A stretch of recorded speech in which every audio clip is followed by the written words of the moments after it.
Kenya's Turkana County, where the rains no longer fall. The drought is having a devastating impact on the most vulnerable people. When we wake up in the morning, our children have nothing to eat. They stay hungry all day and eat only in the evening in the event that we have food stocks, like this bag of maize. There's nothing else to eat.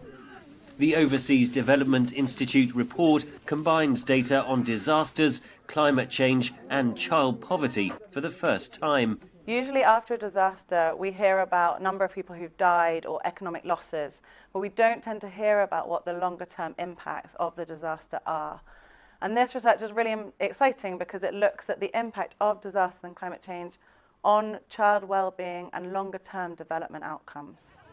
The researchers analysed the impact of natural disasters on children and adolescents at different stages of their life.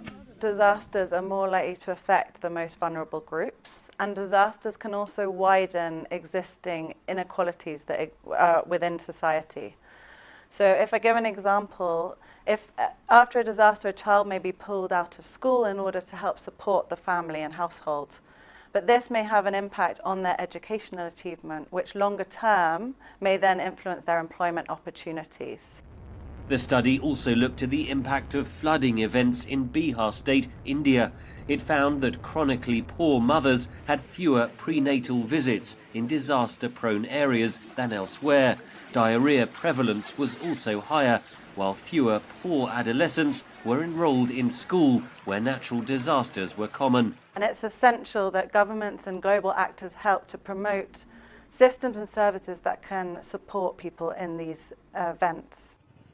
The report's authors urge governments and aid agencies to build resilience against natural disasters and to take account of the impact on children in the poorest and most vulnerable populations. Henry Ridgwell for VOA News, London.